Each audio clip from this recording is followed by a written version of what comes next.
찬양대 귀한 찬양 정말 감사합니다.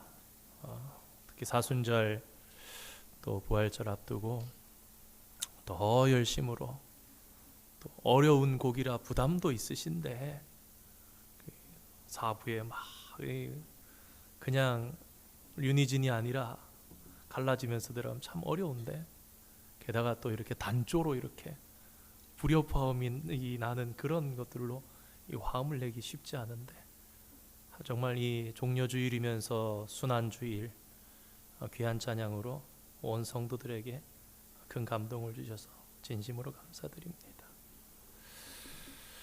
다 이루었다. 헬라어로 직역하면 완전히 성취하였다. 목표한 것을 완전히 이루었다라는 뜻의 승리의 고백입니다. 그런데 사실은 정반대가 아닙니까? 인간적으로 생각해 볼 때 33세의 젊은 나이에 그것도 가장 흉악한 죄인으로 비참한 최후를 맞으면서 무엇을 다 이루었다는 것일까요?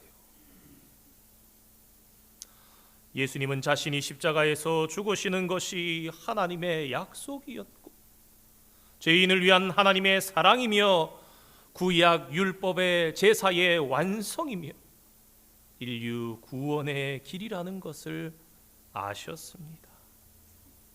십자가의 죽으심의 결과로 죄인이 용서받고 하나님의 자녀가 되며 영원한 삶을 누리게 된 것입니다. 이런 엄청난 일이 다 이루어졌다. 다 이루었다. 우리는 그렇게 알고 있습니다.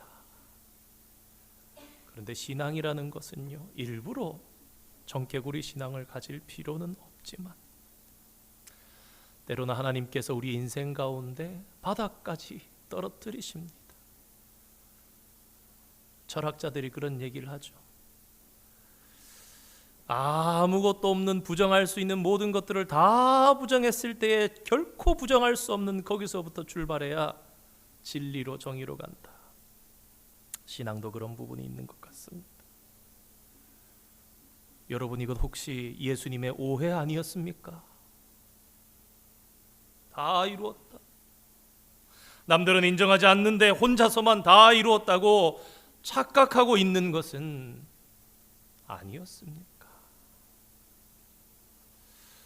오늘 성경은 요한복음 19장은 그 예수님의 다 이루었다, 그 주님의 죽으심에 대해서 그렇지 않다, 인간적으로 바라보는 것처럼 짧고 흉악한 죽음이 아니다, 혼자서만 착각하신 그런 죽음이 아니다라는 것을 말하기 위해서 예수님의 시체를 처리하는 모습을 자세하게 기록했습니다. 그리고 그 과정을 통해서 예수님을 향한 구약의 예언들이 성취되었음을 우리에게 보여주어서 우리 성도들로 하여금 요한은 보아라, 그렇기에 우리 주님의 죽으심은 그분의 고백대로 다 이루신 것이다, 정말 그야말로 승리의 고백이 맞다, 그것이 진리이다 우리에게 말씀합니다. 첫 번째로 구약의 예언이 성취된 것은 예수님의 장례를 지냈다는 것입니다. 로마의 법에 따르면 십자가에서 죽은 사람들은 절대로 장례를 치르지 않는다고 합니다. 왜냐하면 이렇게 흉악한 죄인을 땅에 묻으면 땅이 더러워진다, 부정해진다라고 로마인들이 생각했기 때문입니다. 시체를 그냥 십자가에 두는 것입니다. 새들이 와서 쪼아 먹고 떨어진 조각들도 들짐승들에 의해서 뜯겨 먹도록 했습니다. 이것은 십자가에서 돌아가셨으니 예수님도 예외는 아니어야 했습니다. 그런데 하필이면 안식일이 되었고 유대 땅에서 안식일에 시체를 매달아 두면 부정하니 장사를 지내야겠다며 예수님의 시체를 요구했고 총독 빌라도는 그것을 허락했던 것입니다. 아리마대 사람 요셉이 빌라도에게 가서 요청했습니다. 그리고 그가 그의 무덤을 제공함으로써 예수님의 장례를 치르게 되었음을 복음서는 우리에게 증언합니다. 그런데 이것이 구약의 예언의 성취였다는 것입니다. 이 사건이 있기 700여 년 전에 선지자 이사야를 통해서 이사야 53장 9절 말씀에 그의 무덤이 악인들과 함께 있었으며 그가 죽은 후에 부자와 함께 있었도다. 아리마대 사람 부자 요셉이 예수님과 함께 있었고 바리새인 니고데모가 예수님과 함께 있으며 그 장례를 치루어 이로써 예수님이 십자가 위에 일반적으로 돌아가신다면 결코 장사될 수 없을 것인데 죽어 장사되게 될 것이라는 구약의 예언이 성취되었던 것입니다. 두 번째로 생각해 볼 구약의 예언의 성취는 예수님의 다리를 꺾지 않아 예수님의 뼈가 하나도 상하지 아니했다라는 예언입니다. 여러분, 장례를 치르려면 십자가에서 죄인을 내려야겠지요. 근데 십자가에서 내리면 되느냐? 사람이 죽어야 장례를 치르는 것 아닙니까? 아무리 마음이 급하다고 안 죽었는데 장례를 치를 수는 없는 것 아닙니까? 마찬가지로 죄인을 십자가에서 내려야 하는데 내려야 할 때까지 그 죄인이 죽지 않았다면 일반적으로는 도끼로 다리뼈를 부수어 버린다고 합니다.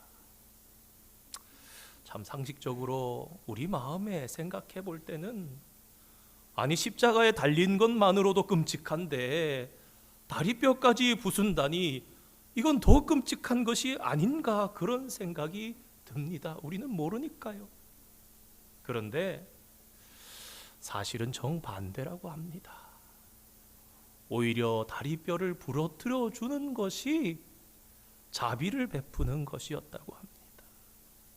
왜냐하면 십자가의 형벌은 마치 사람을 서서히 말려 죽이는 듯한 그런 끔찍한 형벌이었기 때문입니다. 십자가는 어떻게 해서 최고의 고통을 주며 최악의 죽음을 맞이하게 하는가? 십자가형에 대해서 연구한 사람들은 이렇게 얘기합니다. 십자가는 결코 사람을 빨리 죽게 하는 형벌이 아니다. 일부러 잔인하게 고안된 형벌로 어떻게 하면 최고의 고통을 주면서 최고로 길게 아파하며 고통 가운데 죽을 수 있게 할까? 역사의 증언에 따르면 십자가에 매달린 사람은 이틀이나 3일까지 살아 달려 있었다고 합니다. 출혈이 많은 것이 아니잖아요.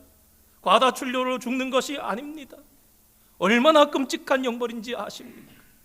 이 고통을 견디느라고 살아서 며칠씩 버티면서 이를 악물고 이를 악물어서 어금니가 다 부러지는 것이, 치아가 다 부러지는 것이 십자가의 형벌이었다 증언. 극심한 스트레스로 고통에 머리의 색이 희게 바뀌는 형벌이 이 십자가의 형벌이었다고 역사는 증언합니다. 그래서 로마 시민은 그가 아무리 큰 죄를 짓는다 할지라도 결단코 십자가의 형벌을 가하지 않았다고 합니다. 그가 로마인이라는 하나의 이유만 가지고도 그는 아무리 잘못해도 그렇게는 사형을 집행하지 말아야 되겠다. 그런데 십자가의 형을 받은 사람이 죽는 원인, 사인은 질식사라고 합니다. 십자가의 두 팔이 또 다리가 못에 박혀서 달리면 사람이 다리로 서기보다는 각도가 불편하니까 자연히 그 사람의 몸의 무게 때문에 몸은 아래로 처질 수밖에 없습니다. 그런데 그냥 팔만 들려 있고 몸이 처지니까 이렇게 처지는가? 우리 몸에 이때 변화가 나타난다 합니다. 보이지 않는 변화이기 때문에 잘 모르는데 무엇이 일어나는가? 우리 몸 속에 우리의 몸을 가르고 있는 횡격막이라는 기관이 있지 않습니까? 사람이 매달려서 그의 몸에 의해서 이것이 달려 있으면 횡격막이 위로 올라붙게 된다는 것입니다. 아마 학창 시절에 실험실에서 과학 시간에 유리기구가 이렇게 돼 있고 그 속에 풍선이 삽입돼 있고 그 아래에 고무판이 되어 있는 그거 보시고 이렇게 해보신 분 계실 것입니다. 아래로 당기면 속에 폐를 상징하는 풍선이 부풀어 오릅니다. 그런데 놓으면 다시 쪼그라드는 것입니다. 우리의 몸에서 그 균형을 맞춰줘야 되는 횡격막이 매달리게 되면, 몸무게로 매달리면 위로 올라붙어서 폐가 쭈그러드는 거예요. 그러면 우리가 보통 이렇게 걸어 다니면서 서 있거나 앉았을 때는 충분히 우리의 입의 입김만으로, 압력만으로도 숨을 들이마실 수가 있지만, 매달려서 횡격막이 올라간 상황에서는 아무리 내 입을 가지고 평상시처럼 들여 마셔보려 그래도 이 압력을 입만 가지고는 이길 수가 없다고 합니다. 그럼 어떻게 되느냐? 본능적으로 살기 위해서 못 박힌 다리를 가지고 몸을 들어 올리는 거예요. 그러면 횡격막이 내려가서 숨을 쉽니다. 그런데 그 다리로 계속 지탱하고 밀어 올릴 수 있습니까? 힘들면 다리에 힘을 풉니다. 그러면 다시 몸무게에 의해서 팔에 이렇게 매달립니다. 그러면 횡격막은 다시 위로 올라붙어 배가 쪼그라듭니다. 숨을 쉬려고 해도 불편해집니다. 이러한 수 없는 반복의 반복을 거듭하면서 결국에는 힘이 빠져서 죽게 되는데, 그 죽음의 원인을 해부해보고 진단해보면 질식사하는 것이라, 숨을 못 쉬어서 죽는 것이라. 요한도 이 사실에 대해서 증언하기를 원했습니다.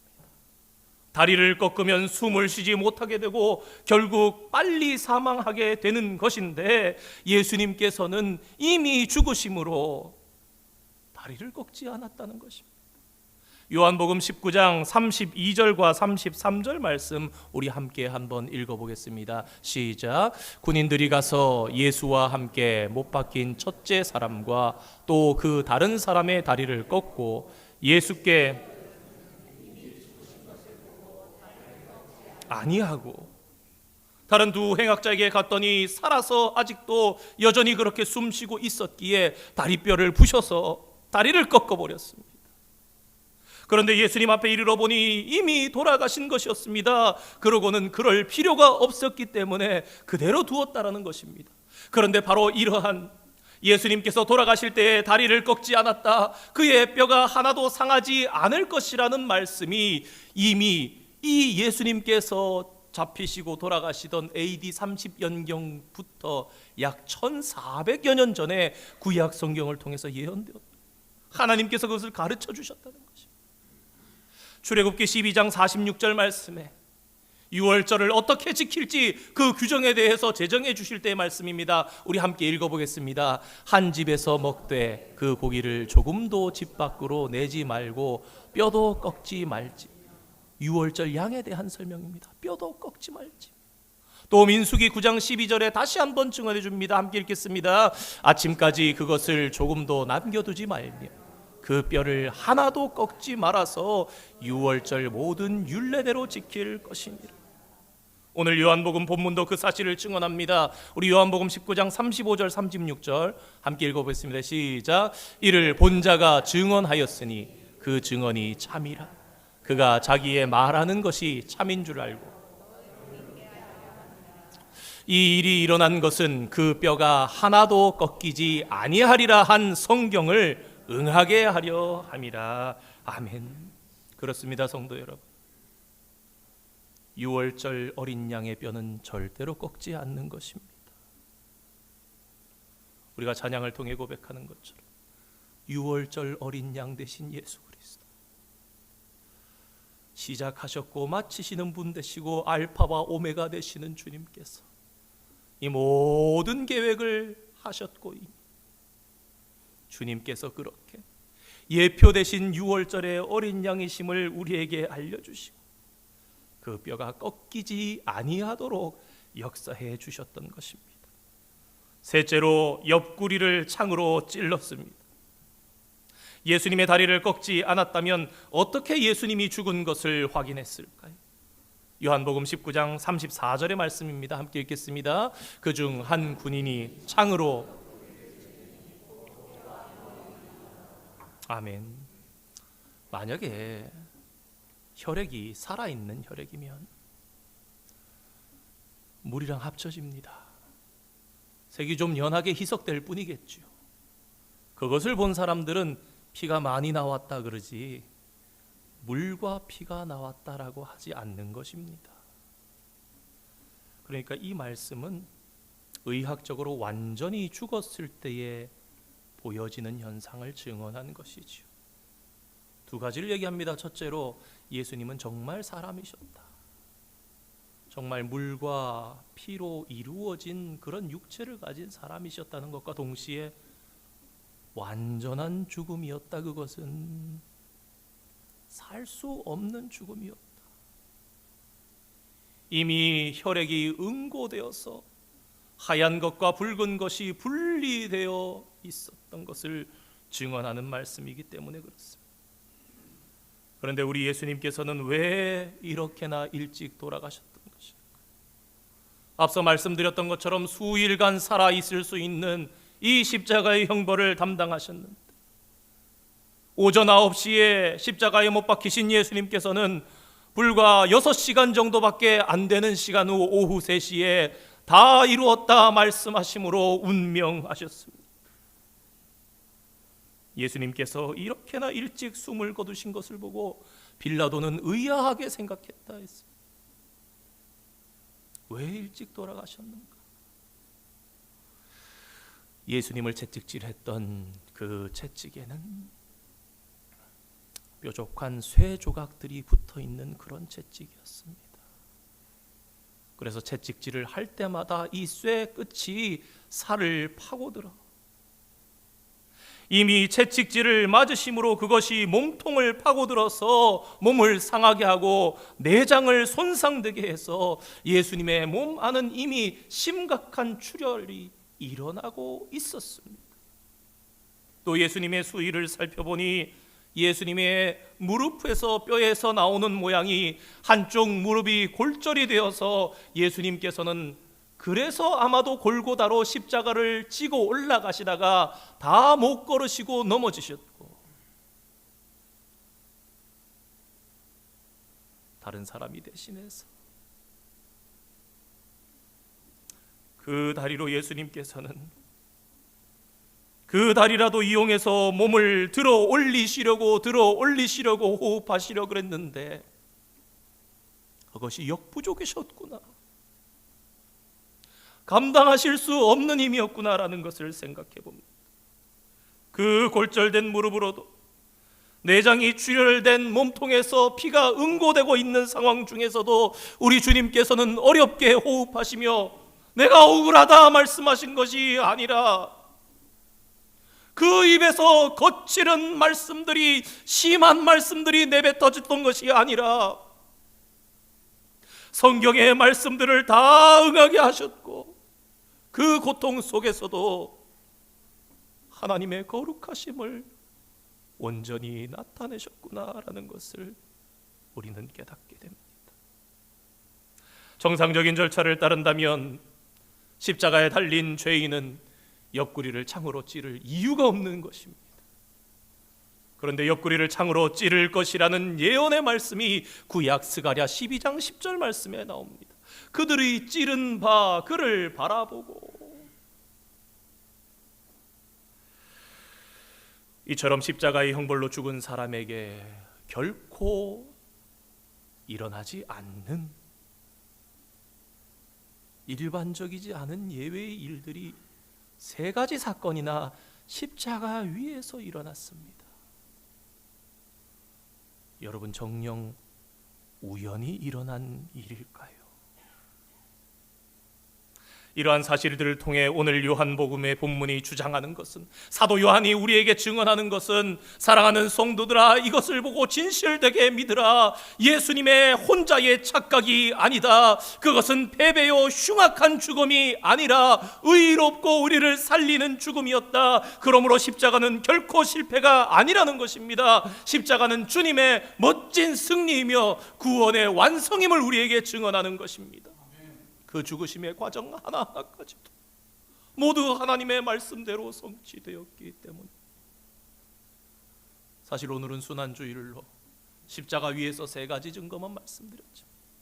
우리가 이미 잘 아는 대로 예수님께 대해서 예언되어 있는 것은 많은 것이 있습니다. 베들레헴에서 태어날 것이다, 애굽으로 피신을 가실 것이다, 나사렛 예수라 불릴 것이다. 그 모든 예언의 말씀들이 다 맞아떨어지려면 어떤 학자가 수학적으로 계산을 해봤답니다. 우리 조국 대한민국의 온 국토에 강이든 산이든 밭이든 하나도 빠짐없이 동전 쿼러 사이즈만한 동전을 가지고 쭉 전 국토에 10배만하게 깔고 그 중에 동전 하나 찾으라 그래도 그거 얼마나 힘들겠습니까? 그 깔아놓은 동전의 중에 하나가 아니라 동전을 60cm만큼 깔아놓고 대한민국 10배만한 국토에다가 그 중에 하나가 응하는 것과 같은 것이 모든 예수님에 대한 수백 년 전, 1000년 이상 전에 예언되었던 말씀이 이루어져서 맞아서 하나도 다름이 없다라는 것이라고 합니다. 예수님께서는 다 이루셨습니다. 그것은 거짓 없이 의심할 여지 없이 그것은 승리였고 그것은 완성이었던 것입니다. 그래서 다 이루었다. 거짓말을 하려는 것이 아니라, 뭔가 의협심을 나타내려는 것이 아니라, 내가 대단하기 위해서가 아니라 진실로 다 이뤘다. 우리를 위해서. 얘들아, 이게 다 이룬 거야. 그 말씀 해주시기. 주님 굳이 육성으로 남기실 필요가 있었겠습니까? 자신을 위해서라면, 하나님을 위해서라면. 사랑하는 성도 여러분, 그렇다면 우리는 무엇을 해야 다 이룬 것이겠습니까? 사업자는 기업을 몇 개나 소유해야 다 이룬 것입니까? 돈을 얼마나 소유해야 다 이룬 것입니까? 일론 머스크나 빌 게이츠 같은 사람은 얼마나 벌고 죽음을 맞이할 때에 다 이루었구나 얘기할 수 있는 것입니까? 학자라면 학위가 몇 개 있어야 다 이룬 것입니까? 책을 몇 권 집필해야 다 이룬 것입니까? 공직자라면 공무원이 되어서 장관이 되고 대통령이 되고 국회의원이 되면 다 이룬 것입니까? 아니라 성경은 오늘 우리에게 말씀합니다. 너희가 다 이루려면 십자가를 통과해야 한단다.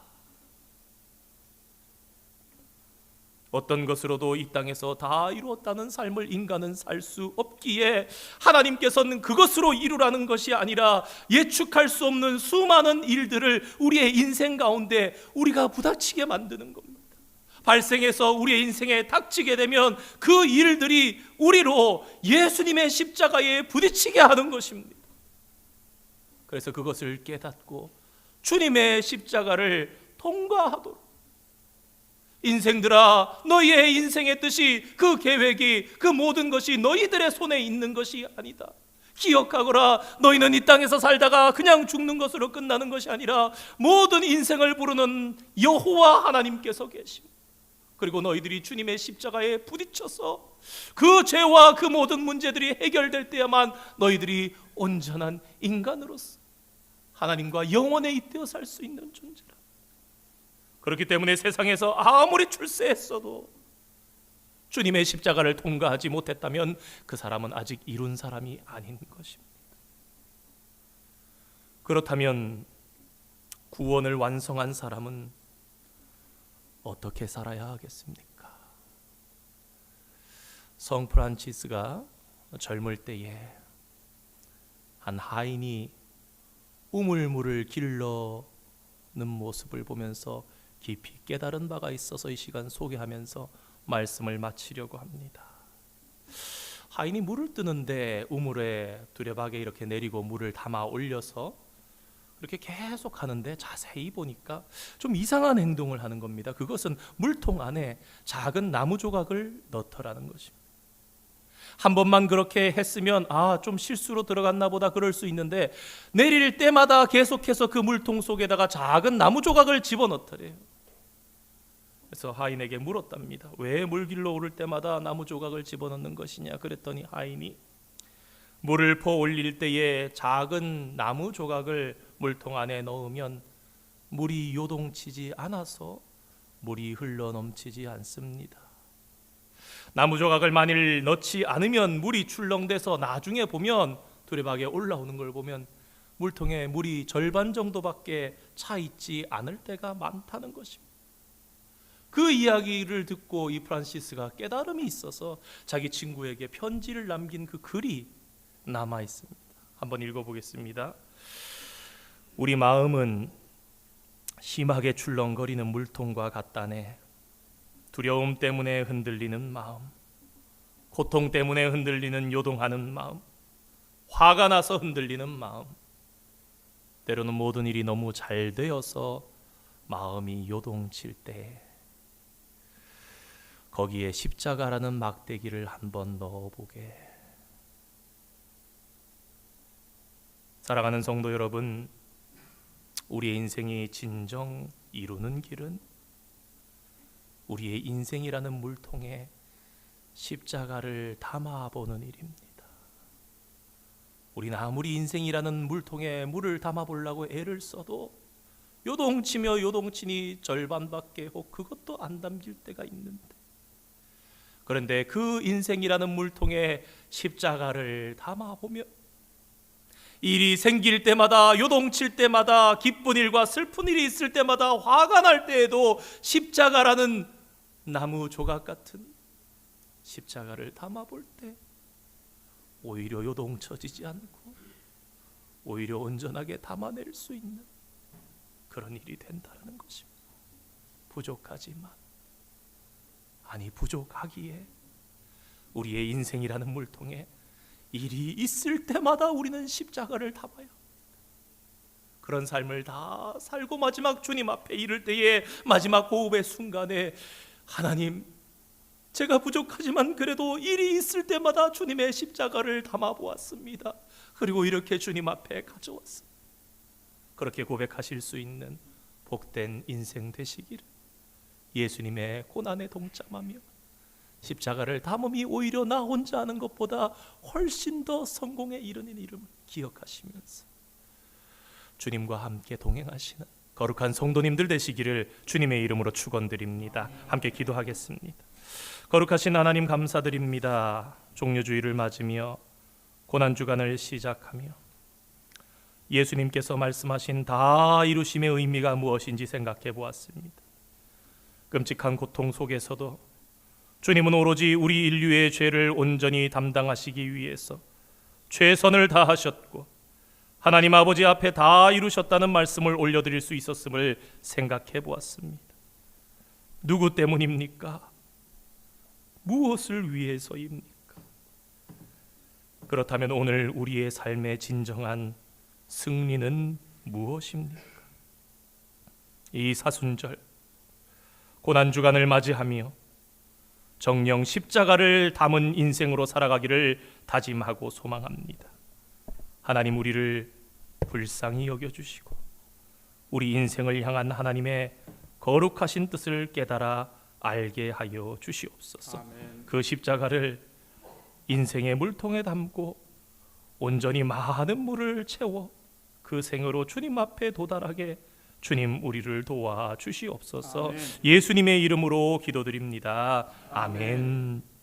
우리 함께 찬송가 144장 1절 찬송하면서 성찬